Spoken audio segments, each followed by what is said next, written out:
It's time for the Ballerama to go nautical. I'll try not to go into my pirate voice because some say it's just Australian, not pirates at all, and for that reason it's borderline offensive. Welcome everyone! Here it's Battle Marine, a small shmup that came out in February. It's based on what seems to be the Japanese equivalent of the Pico 8, a fantasy console that runs as if it was on a Z80, the same chip that powered the ColecoVision, the Spectrum, the Master System, which of course meant the Game Gear as well. It's on Steam though, but it does adhere to the same restrictions, which means there can and will be slowdown. 2 buttons, one for shooting, one for jumping, but the developer has nicely made an auto-fire button. I'm going to abuse that for the early stages and shoot everything underneath with the normal shot. The jumping makes all these cars come to my direction, which, if I collect enough, then adds to the green squares which are accumulating down below. Level 2, they're going to start coming from both sides now.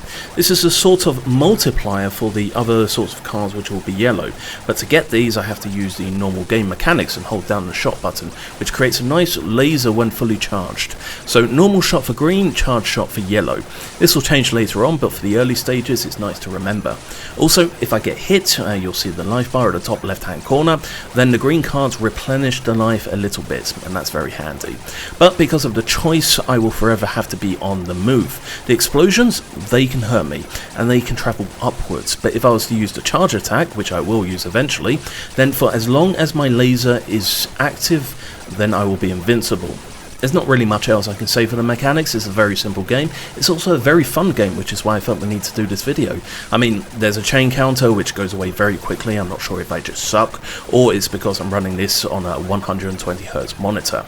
Right, stage 3, we have birds. They're gonna poop on me, but it's motion sensitive poop, like if I walked underneath on the rare occasions that I wear a suit. This presents to me a nice upping of the ante, as I can't just mindlessly go from left to right. I have to time my passages underneath the pigeons, or seagulls I guess would be more appropriate, and the seagulls are going to get another attack in future levels. But anyway, there is a hit counter. It's active for 120 frames after the last kill, 2 seconds if it's not tied to screen refresh rates.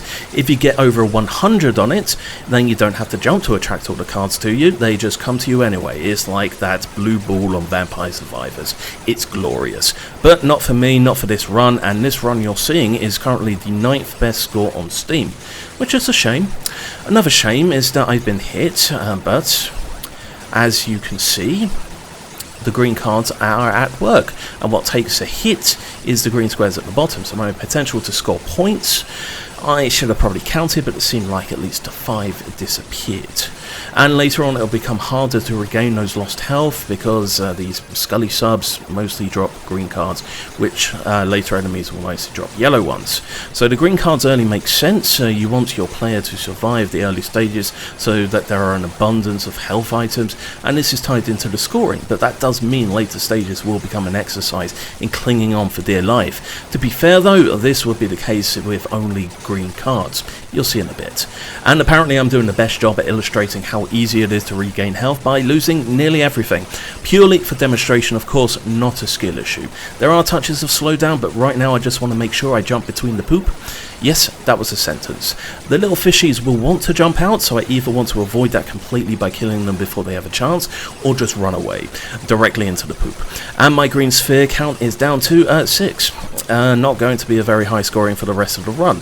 I can also rebuild that by collecting cards, but only when my life is full. So it's full, I've got 1 more square, yippee, and I've been hit. Boo. And the in-game leaderboard doesn't show the other players, just that I'm 9th. How far? Who knows, which means at least some people have given it a try. Now we come to the worst part, Nabura mode. This means that we're going fishing, and we have company. And this is when I'm going to abuse the invincibility. Nabura, by the way, means fishing tackle.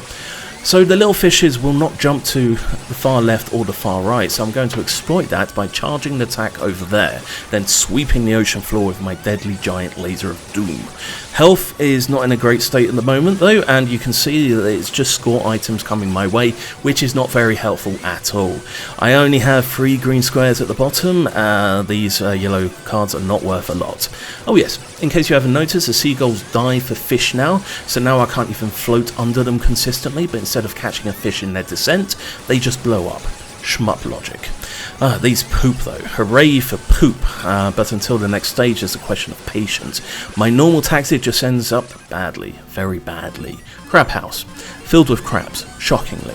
These projectiles are a bit odd, they can be shot like the Scully Sub's electric thing, but they tend to linger around a bit, and the crabs are also a bit better at aiming, which can lead to some tricky situations. But thankfully the cards are reversed here. I'm getting my full health back with the giant laser attack, and since I'm invulnerable, I don't have to worry about the projectiles when they go above the waterline. I'll still do a jump every now and then though. My hit counter is nowhere near good enough to reach 100, so the green counter has an upper limit, which is beyond the squares displayed. It goes to about 4,000. I currently have 5. I do imagine what my point score could be if I didn't take all those stupid hits early on. And we're coming to level max now. Apparently this is not the last level, but it sure feels like it, and this is where I will die. Everyone is invited and they are making themselves at home. Please enjoy the chaos. Absolutely no way I could talk my way through this live. I have no idea if there are set patterns, if I can route this, or even if I'm being completely sane by just flailing my bombs everywhere. But the chaos is fun, so much fun. If I manage to get past this, then there is an extra mode to unlock to give me a bit of reason to continue on with this game. Also, as the time of this video publication, it's going to see a physical release on the Game Gear. Yes, the Fantasy console runs a Z80 at 70 MHz, the Game Gear runs it at just 3 MHz. I am tempted to pick up a copy. I hope the developer sells a ROM.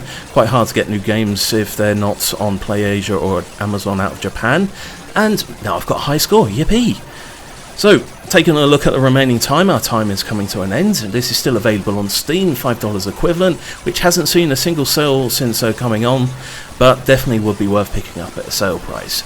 And my life is now in red, and there I go. 4 million. Yeah, I'm happy with that. And at the end, as the commander of this ship, I get a rank. I'm now demoted to Master Chief Petty Officer. Thanks, Cortana. Till next time, bye-bye.